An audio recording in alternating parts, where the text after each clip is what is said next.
Okay, hello everyone. Welcome to the Openform for Combustion Research webinar initiated by Dr. Huang Wei Zhang at the NUS.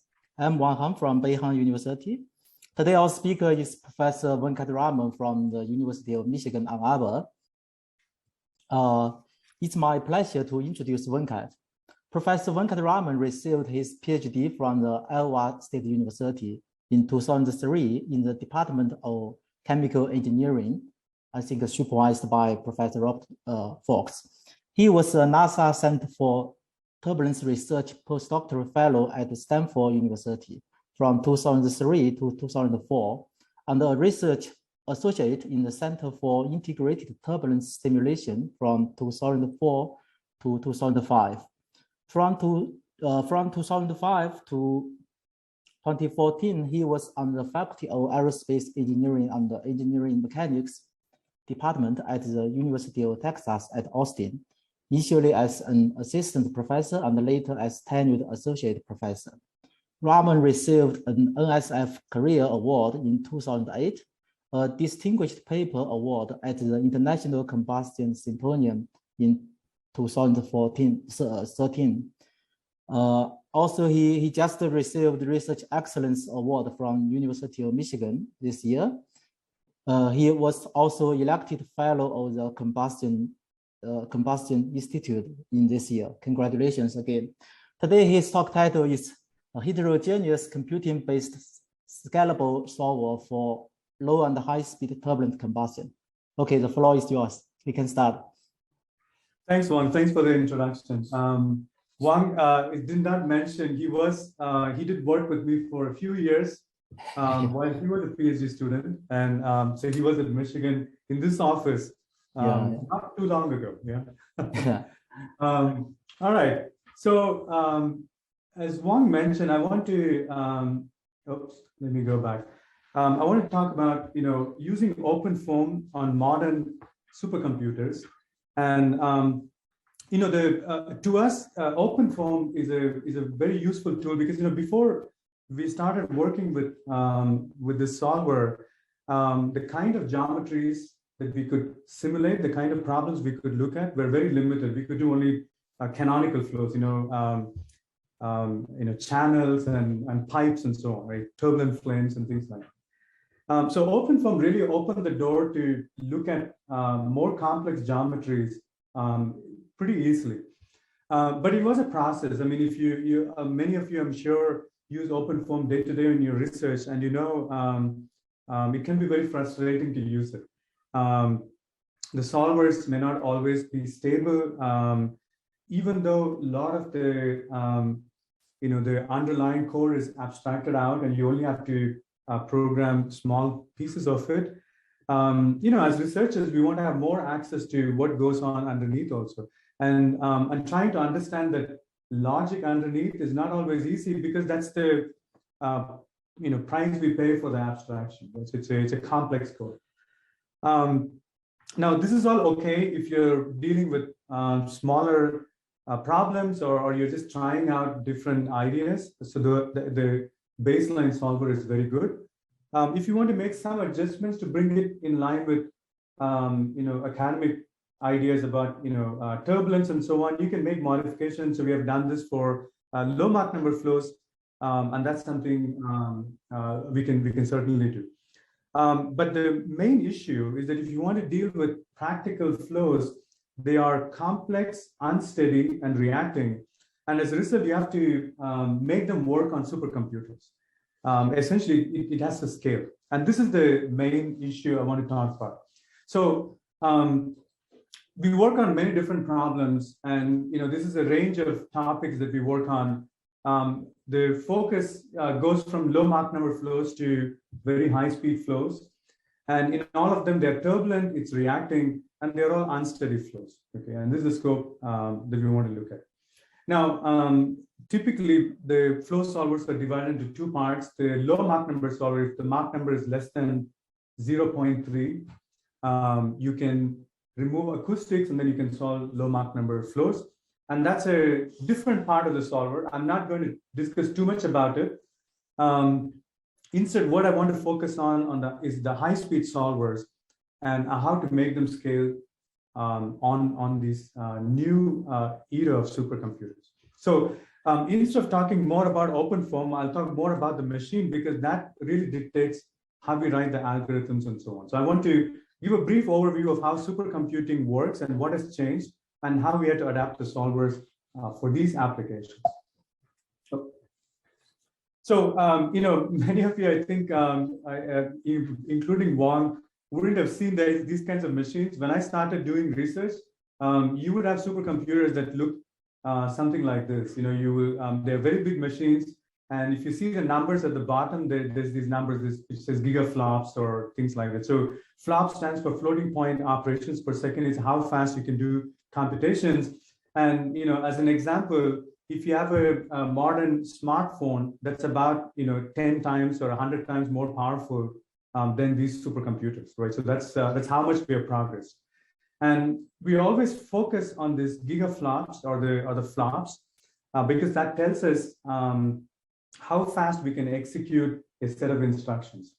And this is a very critical aspect, because if you have a very large grid or a very large problem, you want to do things faster. So this is a critical thing we always look at. Now, from the 1980s up to now, the flops that can be handled has steadily increased. And you know, for instance, if you look at 96, we were at 1 gigaflops, and these lines are for different kinds of machines. So don't worry about the lines too much, the different lines. But if you look at the top end, the sine line, it starts at about, you know, low values in the 90s, and it has gone all the way up to more than what's called an exaflop in the last couple of years. So there is a machine, for instance, in China that has crossed the exascale limit. So, so this is the progress in computing, and much of this progress has led to, like, you know, what kind of simulations we can do. So this is a composite of what has been done in turbulent reacting flows using these supercomputers. So in the 90s, for instance, you would have, these are the most famous papers in turbulent combustion from that era, let's say. You know, you would do the Sandia D flame or just a shear layer. That's the top picture is the shear layer experiments of Dimatakis that were simulated by, you know, by a computational group. And the bottom one is the Sandia D flame. Now, if you look at the 2000s, you can see clearly that we can do more complex geometries, approaching what looks like realistic gas turbines and gas turbine conditions, including droplets and so on. And if you go towards the 2010s, things have become even more complex. Now we can resolve much of the turbulence. We don't have to model too much. So in fact, the bottom left picture, if you look at in the middle, that's from 2004. And you see that the turbulence is there, but it's not very well captured. But if you go to the right-hand side picture, especially of Moru from 2011, just 7 years later, the turbulence is captured a lot more. So this resolution increase is what we got with this increasing compute power. So this is the main growth that we have seen. So how does it tie back to what does a supercomputer do? And this is something that we are all used to. The way these machines work is to divide the problem. So if you have 10 processors and you have a cube that you have to solve for, you divide these cubes into 10 smaller cubes, and each cube is handled by one machine, and they communicate with each other, and that's how you solve the problem, right? So this is the typical domain decomposition approach that we all use. And the idea for a very long time, starting from the 1980s to up to maybe even 2010 or 2015, was that these computers, the individual computers, these computers don't look like this. This is just a picture, right? They look very sleek and they're thin and so on. But if you add more and more of these processors, you can keep making these boxes smaller and smaller. And so each box would run, has to do less work. But at the same time, these processors are also faster, getting faster with time. And so even though the work load is less, they're also able to do it faster. So it's a double advantage. So you have more processors and also faster processors. So this was the underlying principle. And we thought for a very long time that this tendency will keep growing, that we will get faster and faster processes, and we can use, I don't know, millions of processes together, and then there's no issue at all. It started to change when the nature of how processes are made started to change as well. So the biggest difference between what was happening in the 2000s and now is that in the 2000s, if you look at these big computers, they were driven by what is called server technology. So this is, internet web pages, things like these. The companies would buy these processors to manage internet web pages. So they had server business. And so they needed faster processes, and they've used huge numbers of processors for those. So as a result, those of us who do computational sciences, we could go to the companies like IBM or any of these companies, buy these processors, and that's how we would build supercomputers, or national labs would build supercomputers. But in the last 10 years, all of you very well know, everything has shifted to artificial intelligence, right? So that's AI. And the biggest driver for AI, which people don't talk about, is the underlying processing technology. So we don't use CPUs anymore. We use what are called GPUs. And GPUs, or graphical processing units, are specifically designed to do the kind of problems that are required for AI, neural networks, machine learning, data sciences, things like that. And the most critical part of what the GPU looks like, you have to understand what's called arithmetic intensity. So arithmetic intensity is the number of floating point operations you do if I give you a piece of the vector that you're solving. So let's say I give you a composition at a given point of 20 species or whatever it might be. How many different things can you do with that composition vector before you need access to another composition vector? Okay, so that's accessing memory. And so that's arithmetic intensity. And the main game in GPU-based computing is that they require very high arithmetic intensity. You need to do a lot of operations before you can go back to memory. Accessing memory is very expensive. On the CPUs, this was not the case. Accessing memory was relatively cheap. So you did not care about, how often you went and looked at, got a new composition, things like this. So our whole process for CPU coding was very different than what happens in a GPU-based code. So this is the fundamental difference that we have to understand. Okay? Now, the second aspect of this that we have to think about, and this is something that is not often taught in supercomputing. Many of the calculations we do are unsteady. Okay, and when there are unsteady calculations, you progress in time. You do time step n, go to time step n+1, and so on. Now you can do implicit solvers, but they're a lot more complicated, and you don't get a lot of advantage for the complexity you introduce. So let's say they're explicit solvers. Even though you parallelize all the domain, you put them in different small boxes and so on, the time step, at the end of every time step, you have to synchronize all the processes, and only then you can go to the next time step. So in a way, the time stepping process is serial, even though everything else is parallel. So which means that if you have a processor that is not getting faster anymore, which is what is happening now, then that time stepping process is not getting any faster also. You can decompose your mesh all you want, but at some level, you run out of things to do on a processor, and you're limited by how much time it takes to synchronize all the processes to go to the next step. So there are limitations to how domain decomposition works when you get to these new machines. So how do we get around this? This is what people have done in turbulent combustion. If you want to increase arithmetic intensity, you want to do more operations with the same data, you keep increasing the complexity of the physics you deal with. So for instance, in the 90s, you would just do turbulence and very simple chemistry, or you would do turbulence with complex chemistry, and then you would introduce complex geometry and complex chemistry, or sprays, and then chemistry and turbulence, sprays, soot, chemistry and turbulence, or at the end, this is for, this is a movie, it's not playing right now, but at the end, you will just have, you say the Navier-Stokes equations are not valid, so you can now blow up the problem even bigger. So one way we have dealt with as a combustion community is to increase complexity by introducing these different physics into it. I mean, these are all relevant physics for us. It's not that we're just doing this for the sake of using supercomputers, but this is how we have dealt with it. But we have reached an end. I mean, it's even this continuum assumptions not being valid is a very small niche topic. I would say shooting flames are perhaps the most critical of these. And once we cross them, adding more complexity really does not get us very much for practical applications. So this is one side of things.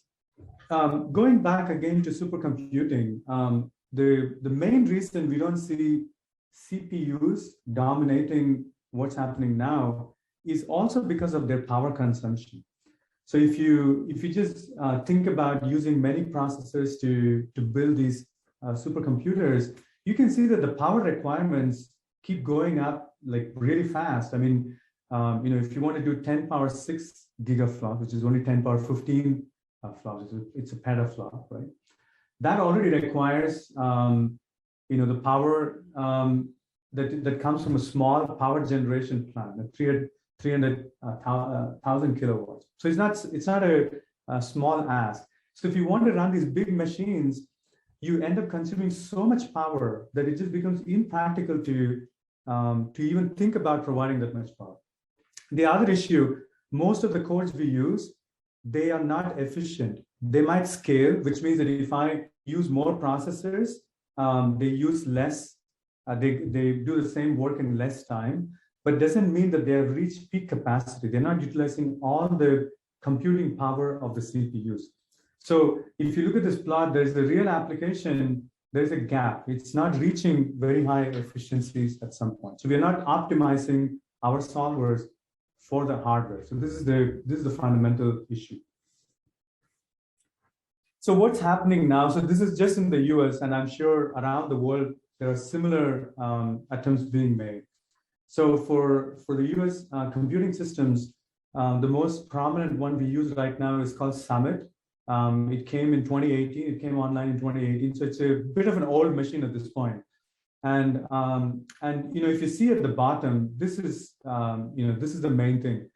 98% of its compute power comes from GPUs and 2% from a CPU. Okay, so it has about 25,000 GPUs, I think, and they provide most of the compute capacity. So if you have a code that runs only on CPUs, you cannot use this machine. It will just be impossible to use it. The next set of machines are just Summit, but on steroids. I mean, they use even more GPUs, and almost all the compute power sits on GPUs, nothing on CPUs at all.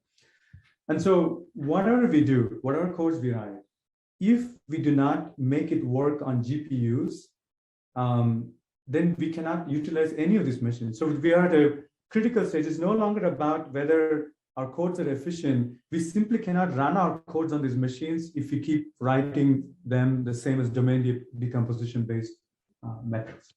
So this is the main issue that we have to deal with. Now, how are these machines different? To give some details, like I said, more than 95% of the compute power is on GPUs. The Summit machine is divided into nodes, and there are about 4,600 nodes.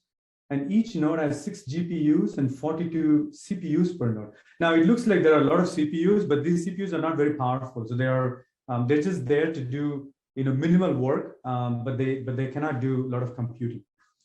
The GPUs, the 6 GPUs are very powerful. So they can do a lot of computing compared to the CPUs. In fact, they're about 10 times more powerful than the CPUs. But what's the benefit? Pleiades is a machine that is at NASA, which is considered also pretty powerful. And that uses about 2.4 megawatts of energy, which is already not something to scoff for. It's a large electricity bill, right? But if you go to Summit, it's 200 petaflops. So if you just scale Pleiades, which is a CPU machine, to do what Summit does, you will see quickly that you need about 60 megawatts of power, which is a large ask. Instead, this one uses only 15 megawatts because it's relying on GPUs. So that's the advantage. But then, of course, you have to understand how the GPUs work, how to make the code work on the GPUs, and so on. So that's the main thing we have to think about. So what is the difference between a CPU and a GPU? So a CPU, a conventional processing unit, the layout looks like what's on the left. The GPU looks like what's on the right. Now, these green boxes that you see that says ALU, ALU is where all the computing is done. And the more ALUs you have, the more compute power that you have. A conventional CPU has 4 of these. And then they also execute at a certain speed, which is the clock speed. But most cores that we have, they can use only one of these ALUs. Even when you run it on a CPU, it's very unlikely that they're using all 4 of them. On a GPU, there is a lot more of them. There are 32 of these instead of 4, and each one of them is a lot more powerful. They're designed to only do these kind of algebraic, so these kind of computations. Right? So these are what I call streaming processes. They're different from conventional processes.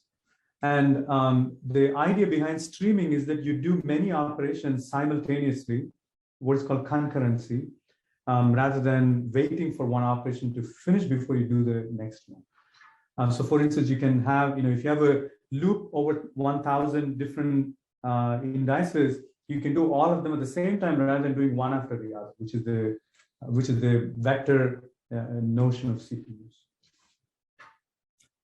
So if this is the case, then what is the real issue here? Now, GPUs work very well when all you do are computations. Let's say you have a matrix, you have a vector, and you want to multiply the matrix by the vector 100,000 times. It will do it in almost no time at all. It will be like 0 time. But if you want to change that vector each time, you have to take the vector, store it in memory, bring it back, do the computation, right? That is extremely slow. So GPUs are really bad at accessing memories. It's getting better. It's getting much better, but it's still not as good as a CPU. So you'll see this plot on the right later when I show the algorithms for Openform. We plot this 2 axes, but it's in log scale. The bottom axis is arithmetic intensity, so it's the number of operations you do per byte. It's a little bit tricky. This is just floating point operations, not per second. So it's not there's no unit of time here on the x-axis. The y-axis, on the other hand, tells you how many floating point operations you're doing per second. So that's the rate. And you typically all GPUs that are in the market today, they exhibit this straight lines, the 2 straight lines that you see. The slopey part of it, that's called the memory bound limit. So here you have low arithmetic intensity, which means you're not doing too many operations before you ask for memory. And as a result, they are bound by memory transfer rate. So that's the memory bound limit. And if you get past it, you're able to do a lot of operations per byte. You get to what is called the compute bound. So this is where you want to be. The green part is where you want to be. That's the peak performance for a given GPU. So if you can push your applications towards the compute bound and reach the top line, you're really utilizing these codes as efficiently as possible. Now, there are 2 different things. If you want to go right in this plot, then you have to change the algorithms, because if you want to do second order finite difference, there's only so much operation you can do on it per byte. So there's not too much you can do. So you have to change algorithms if you want to go towards the right.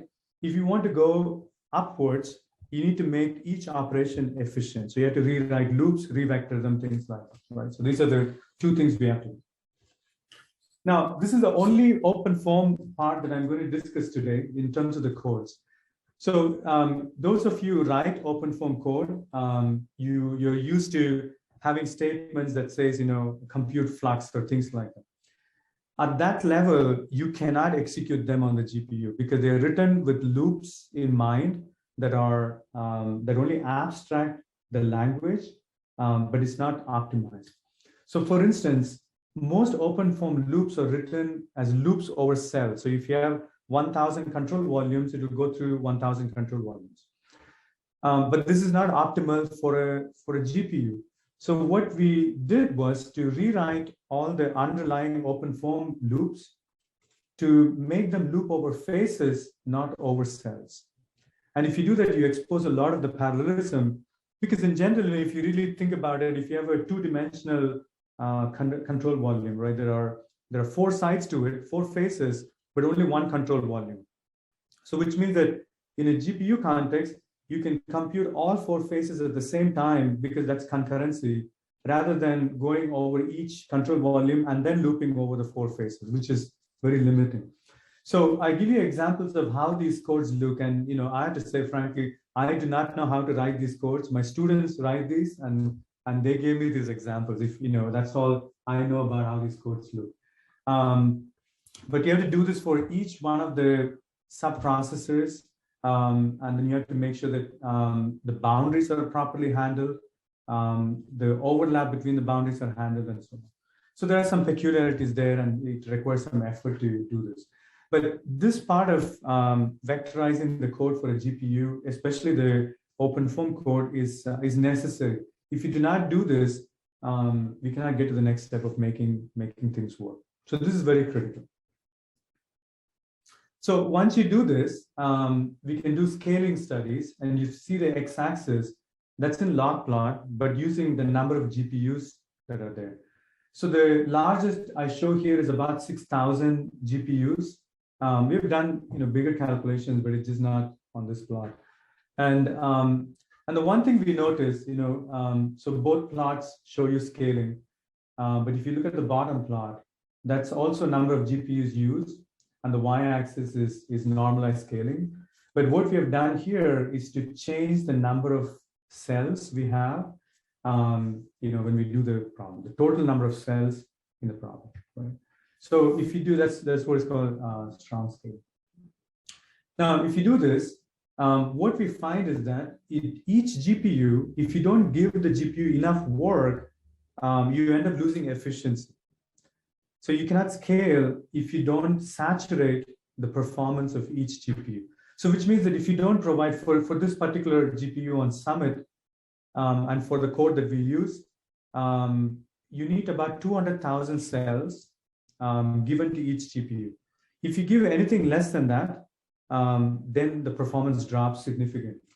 So if I look at these curves, for instance, if you look at the green curve here, when I use one GPU, there are 8 million cells handled by one GPU. But if I keep going down, it's on the ideal line, which is the black line.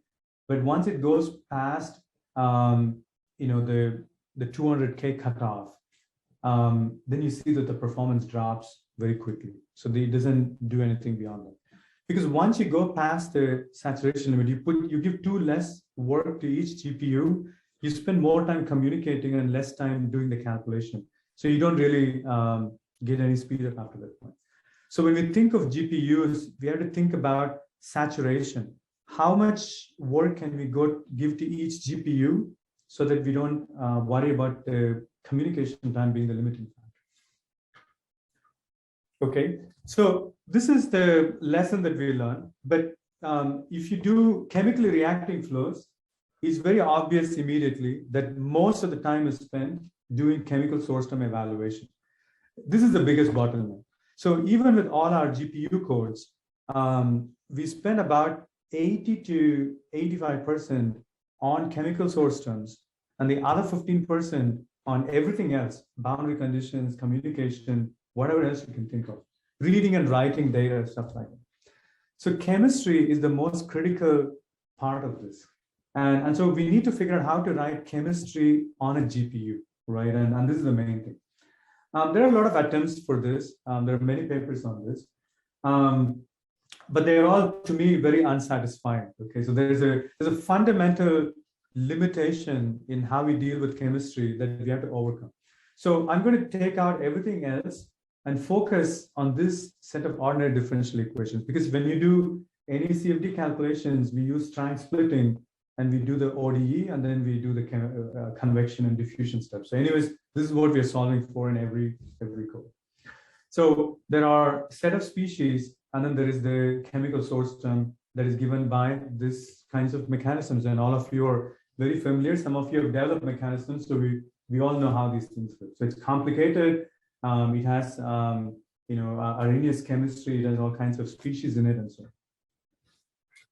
So how do we use GPUs for these kinds of chemistry applications? So our inspiration comes from neural networks. Now, I want to say this. I cannot say this enough number of times because people always misunderstand me. We are not trying to use neural networks in the sense of data-driven modeling. That's not our goal here. We are inspired by how neural networks works on GPUs, and we have recast the chemistry problem to look like a neural network. So we don't use any machine learning or data-driven modeling or anything like that. So this is purely how to think about writing chemistry. So the main thing to think about is that you have this bottom inequality. The number of cells, NC, which is the number of control volumes, is usually much larger than the number of reactions you have. So you might have 100 million computational cells, maybe 500 reactions, maybe 1,000 reactions, right? And the number of species is always much smaller than the number of reactions. It's typically a factor of 5, if you really think about this, but it's much smaller, right? So this is the inequality we have. So which means there is no point in taking this equation and putting this on a GPU by itself for a single control volume. If you do that, you will spend a lot of time communicating and very less time doing any calculation. So this ODE cannot be solved by itself for every computational cell separately. If you do that, it's not an efficient approach. So instead, we want to use what's called a vectorized GPU calculation. So if you think about this, there are 100 million cells. So this matrix on the left, the blue matrix, is very long. It's very tall. And the number of species is not that many. So we call it a tall and skinny matrix. So that's what we have here. And on the right, you want the source terms in the same tall and skinny format. You do need temperature. In addition to it, there's one more variable you add. That's a detail. It's not very critical, but you do need the extra information. So this is how we think about it. If people have done neural networks for chemical kinetics, the original paper is from 1996 by Asad Masri. So it's a pretty long history for neural networks and combustion. So essentially, you give the species, you train a neural network to compute chemical source terms, and then it gives you those chemical sources, and then you have output. The problem is this is not very robust. When you do this, there are a lot of errors in the source term computation. If you feed it to a solver, you quickly become unstable. It cannot conserve species. You can get around these problems a little bit, but it's not easy to do that. What we want to do is to say our goal is not to do machine learning. Our goal is to make these computations as fast as possible on a GPU, because that's where we are going to use this anyways. So instead of trying to develop a neural network, we want to rewrite chemistry to look like a neural network. So this is what we do. So we take the chemical mechanism in whatever format, Cantera, Chemkin, whatever format it might be, and we rewrite the individual steps to have these neuron connections.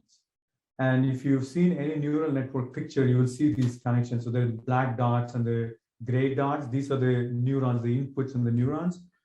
And then there are connections between them. And these connections are explicitly obtained using the chemistry mechanism. So we don't train anything. We just pick the numbers from the mechanism. They turn out to be stoichiometric coefficients. They turn out to be pre-exponential factors, things like that. So we construct a network like this for the forward rates, a similar network for the reverse rate, and then you add them appropriately, you get the net rate. And that's what you have for the chemical source term. So there are additional details in this, and this is given in this paper in Energies published last year. But once you do this, what you can show is that you can run about 1,000 cells on the GPU and higher, and you will get almost linear scaling on the GPU. So we could do like about 10 million cells on a GPU and get linear scaling on one GPU, 10 million cells on one GPU, and we can get linear scaling. So if you had a LES calculation with 100 million cells, all you need is 10 GPUs to run it if you efficiently do chemistry, right? So that's the main message here. So these are some more details as to how this is done. The main idea is that neural network weights and biases are expressed almost identically to how we write chemistry, Arrhenius chemistry. So it also has a biasing factor and an exponential, which is the activation function. So it's very similar to what we have for chemistry. And it's not surprising because the idea for neural networks come from statistical mechanics and which uses activation functions, things like that. And of course, chemical kinetics also comes from statistical mechanics and statistical thermodynamics. So there is a lot of overlap between the two methods, although they are completely different purposes. So if you use this, then you can write all the neural networks in different formats. So for instance, for the forward rate constant, you input temperature and 1 over temperature. So these two are the input, and I can compute all of the rate constants. And these weights and biases for the connections, they come from the Arrhenius parameters. So one of the other things we have done, which is different, is to develop what are called Gibbs neurons. These are specific neural network components that we call it Gibbs neurons. I don't think they're called Gibbs neurons, which take these specific inputs, which are polynomial terms for calculating equilibrium rate constant, and then it outputs the rate constants for each species and, sorry, not for each reaction. Right? So that's what it does. So the general idea then is that you have in large number of cells and a number of species, you feed all of them at the same time to the GPU. So you don't do one cell at a time. You feed the entire matrix to the GPU.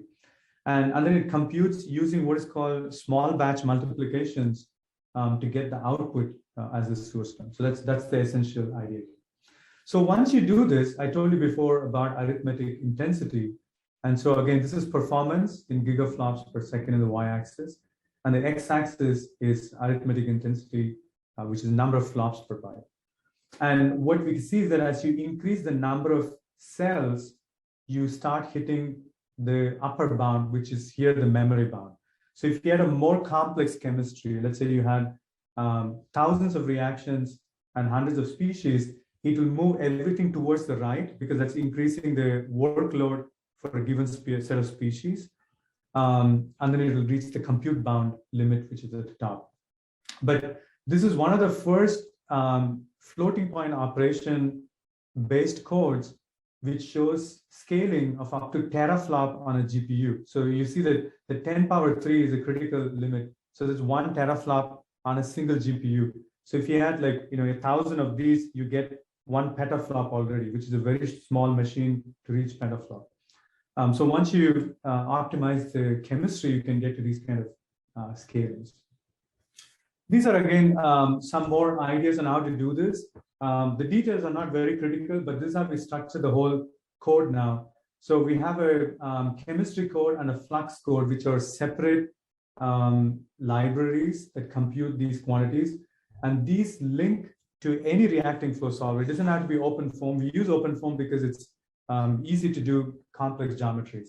So we have the Python module that computes, that takes the Cantera or Kenton mechanism and converts it to the network format that we need. And then they are all linked together with the reacting flow solver that we have. Now, we prefer that the reacting flow solver is C++ based, but it's not required. So I want to use this to show a couple of examples of what we have done. This is not the critical part here, so I'm not going to go too much into this. So for instance, one of the main focuses in my group right now is on detonation engines. And without these GPU-based codes, we cannot do many of these calculations. I mean, these are truly monstrous calculations that require very long compute times, very high number of control volumes, complex chemistry, shocks, turbulence, everything you can imagine, right? So these are complex flows. And so you can see that, if you use the detailed chemistry, you can get features about these engines that you cannot get otherwise. So for instance, this is a rocket detonation engine that we have simulated where you have methane as fuel and oxidizer. And if you guys do OpenFOAM, you can recognize the output from snappy hex mesh that gives you these kinds of geometries and mesh cells. So this is what we use. So we take this geometry, we put it on OpenFOAM. This is about 50 to 70 million control volumes, and we had to do a long range simulation for it. So we did many different calculations, and these are the kinds of plots you get for comparison. So if you do detonations, you will typically see these plots. So the y-axis is, for instance, at the bottom is the angle around the circumference of the detonation engine, and the bottom is time for the simulation. So doing 1 millisecond of these calculations is a lot of compute power already. It takes quite a bit of time to do this, even with these machines. And these tracks on this, they tell you the pressure pulses. So if you see one track that goes on one side, you can figure out how many waves are rotating. If you look at the right-hand side picture, you see that there are crossing tracks, so which means that some waves are going left, others are going right, and so you get these counter-rotating modes and so on. So I have one picture here, or one movie, that shows how these simulations look once you run them. And so this was all done on Summit. I think using about I want to say 1,000 GPUs, might be a little bit less than that, because we had to saturate the GPUs and we cannot go beyond that. And they were, you can get them to scale linearly for up to them, and there's no problem reading or writing data, things like that. So this is essentially what we get from these codes. And one of the main findings from doing these calculations is typically people who study detonations look at it from a premixed context. The fuel and air are completely mixed, and then the detonation propagates through.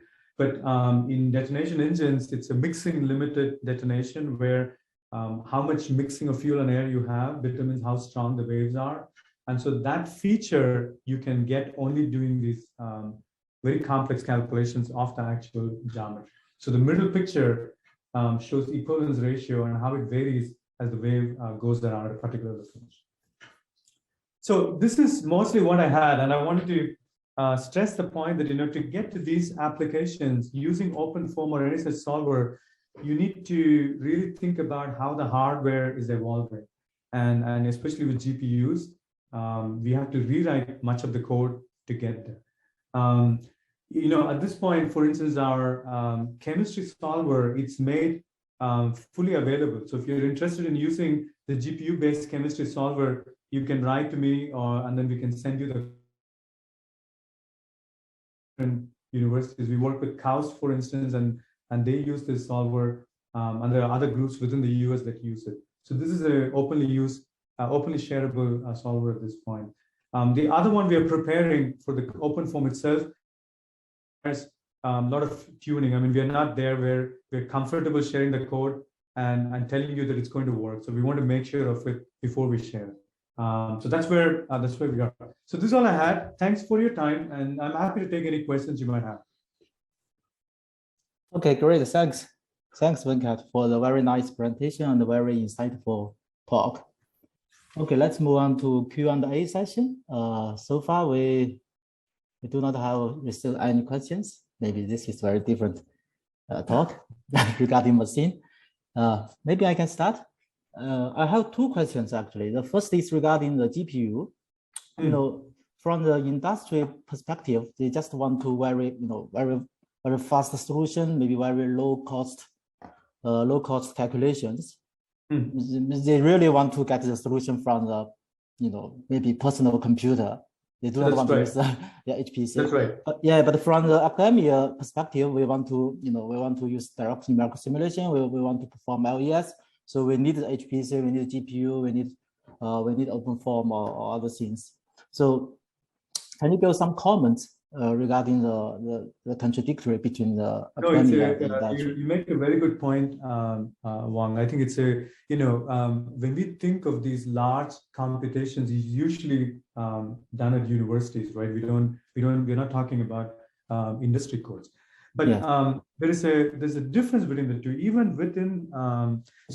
There are two terms we use. One is called capacity computing. The other is called capability computing. Okay, so capacity means that if you have 1,000 processors, you want to use all 1,000 processors somehow. Okay, and capability means you want to run one simulation using all 1,000 processors. Okay, so at the university level, we care about capability. This is all capability computing. We want to show that we can use the entire supercomputer, right? That's the point. But there is also the other option where, let's say, you're designing nozzle in an aircraft engine, right? Which means that you have to make small modifications to the design and run many calculations at the same time. Okay, and so you might have to run 100 calculations or 200 calculations at the same time. So when you do that, you want to make sure that each one of these calculations can sit on a single GPU or a single processor. And so you can use 100 processors or 100 GPUs to run 100 calculations, right? So even there, making the code optimal for a single GPU is very important. And, the new machines that we get, we cannot buy processors anymore. They're just not available, It's mostly, for Bitcoin mining, people use GPUs. So all the companies make only GPUs. So we are sort of, we don't have a choice in whether we can use CPUs or GPUs. We are only given GPUs at this point. And so we have to make best use of this. So that's the idea. But you're right. I think the nature of how we write codes will still depend on what the application is, certainly. Yeah. Okay, great answer. Thanks. So, okay, we receive a couple of questions from the audience. The first is from Flavia. Thank you for the very interesting talk. In the simulation of detonation engine, the fluid flow is also solved in the GPU, right? Or just for chemistry? So the entire thing is solved on the GPU.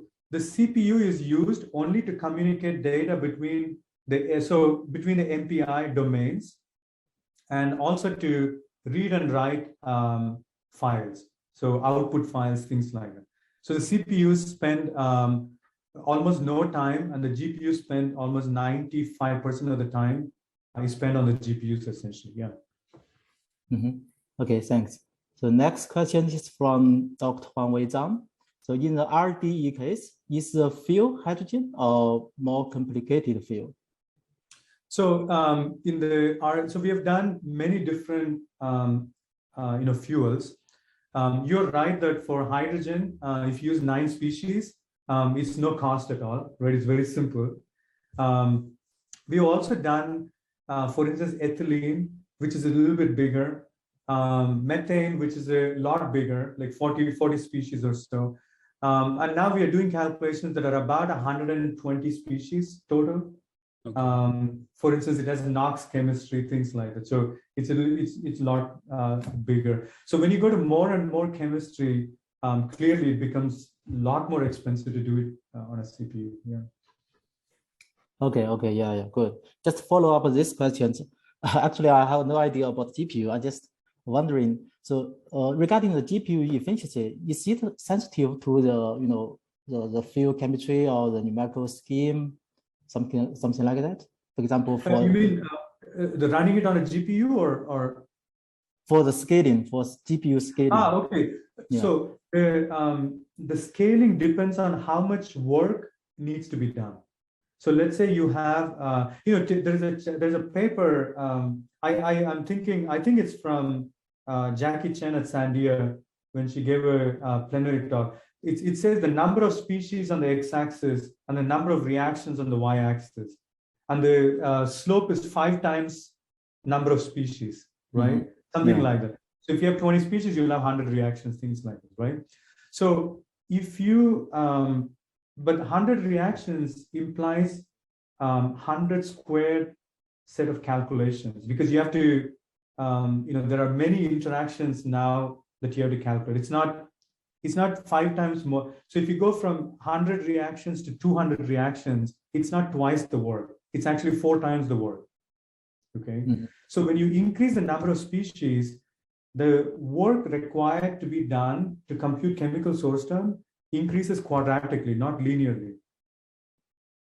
So which means that if you go to more species, you'll have to do so much more work that it makes sense to put it on a GPU.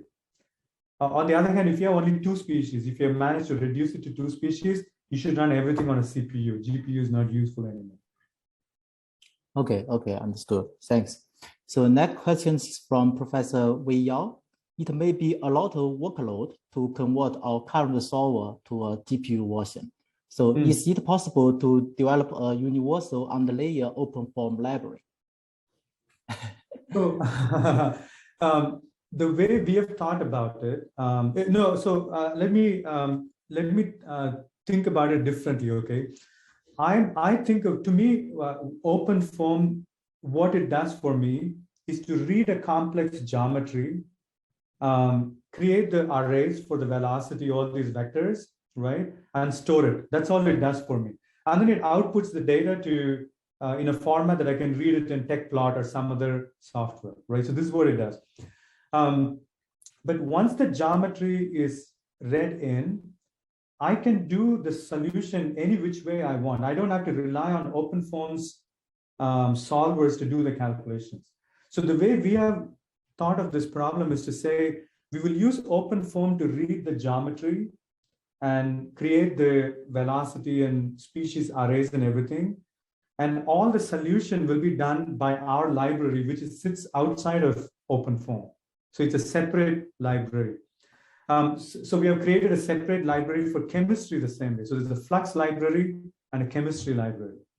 So that's what I'm saying. The chemistry library is shareable. I can send it to you if you need, and you can just use it. If you have access to a GPU, you can run it on the GPU right now. But you have to figure out how to feed the data to the chemistry library. That part you have to write still. But the rest of it is already there. So you don't have to write any GPU code. You only have to figure out how to use the GPU. Okay, understood. Yeah, regarding the chemistry for GPU, since the idea, so your work published in the Energies, so you said the work is inspired by the neural network. So the input is temperature or species, and and output is reaction rate. So so which means before the chemistry calculations, you also need to build the network, right? No. So that's the so we do not use data to build that network. We take the Chemkin file, and that already has the weights that you need for the network. You don't need anything more, because chemistry looks just like a neural network. That's why. I cannot do this for the flux, because flux is different. But for chemistry, I can directly use what is there.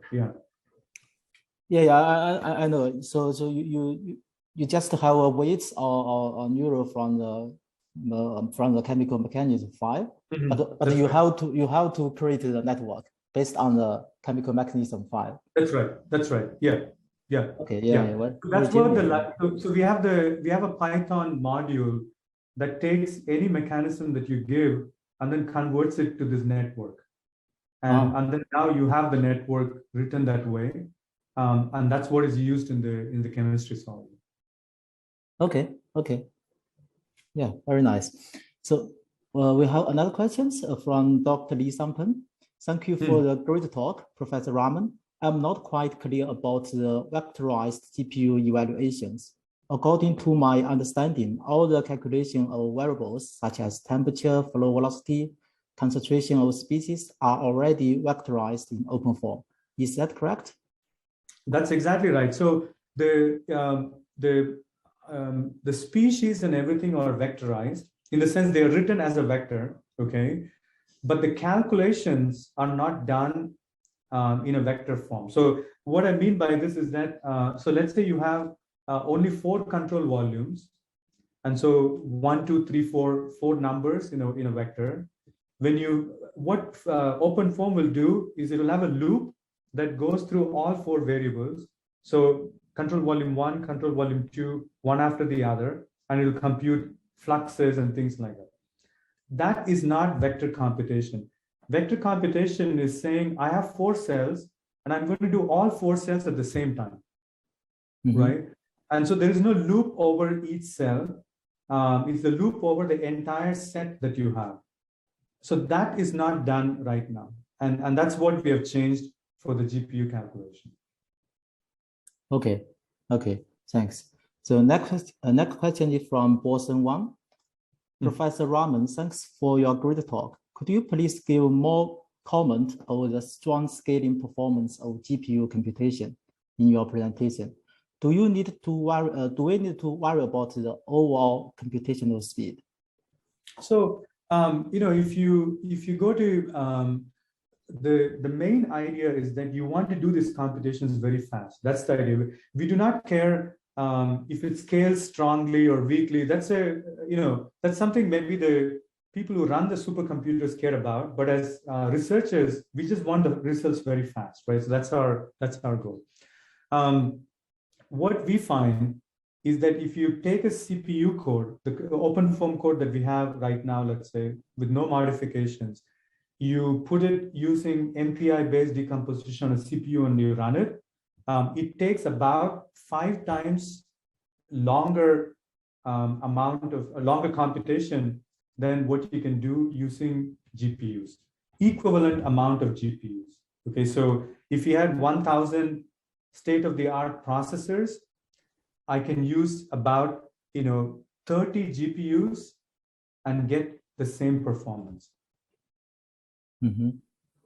Okay. So that's how we think about it. I mean, we want to do things fast, not just that it scales things fast. That helps, but it's not a critical. Okay, thanks. So up to now there is no questions from audience. We have one question from Q&A one. Oh yeah, I saw it. Yeah. The question from Q&A is that, very generally speaking, what's the minimum cell count that one must have to leverage GPU computing power? That's right. So that really depends on the problem that you're solving. So if, for instance, you're using, there are some mechanisms with 1,000 species, right? And then there is hydrogen with 9 species. Yeah. So so the total number of variables you solve for is what matters, not the number of cells that you have. So I would say, in general, we find that you need 1 million variables per GPU. So if you have hydrogen chemistry, let's say 10 species, you can use 100,000 cells, and that's 1 million. If you had 1,000 species, right, then you can use only 1,000 cells, and that'll be 1 million variables. So it's like, it's a combination of how much work is needed. Mm-hmm. Okay, thanks. Okay, since there is no questions. Can I ask you one more question? Sure, please. Yeah, it's a very specific question. So here you mentioned, just on this slide, you mentioned we need to rewrite some loops, right? And you mentioned we need to rewrite some loops from phase loops to cell loops, or from the other way around, cell loops to phase loops. Okay, yeah. Because Openform actually is a finite value based on finite volume method, right? So if we would like to update the numerical flux, we will loop all the phases. If we would like to update, the variables, we may, loop all the cells. So we have some information from your talk. So what is the purpose for us to rewrite these loops between phase-based and cell-based, right? Right. So the main idea is that we call it what is called exposing parallelism. So you want to have a calculation where more and more things can be done simultaneously than sequentially. Okay. So there are each cell in a 2D has 4 phases. Okay. So if you have 10 cells and you loop over the cells, you will first loop over the cells, and within each cell, you will loop over the phases. So you come up with 40 computations. Okay. Right.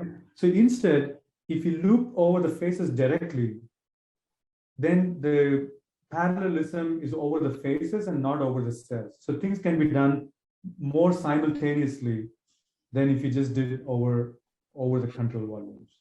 Okay. Okay, thanks. Because in Openform, we already have some wrapped loops, right? Like a for. Yeah. Yeah. So if we would like to rewrite these loops, does it mean actually we need to define a new for to do that? That's right. That's exactly. So that is my answer to the previous comment also. If you want to continue to use Openform, I think you will hit a limit at some point for use on the GPUs. Okay. Because those for loops are over cells and may not work over faces. You have to rewrite the loops, like what you're saying, right?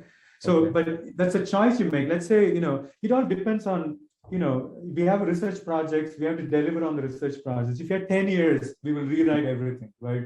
But if you have only 6 months, you try to do the best possible. So in that case, what I would suggest is to do flux computations on the CPU, and use the library like the one that I have to you do chemistry on the GPU, which doesn't require you to rewrite the loops.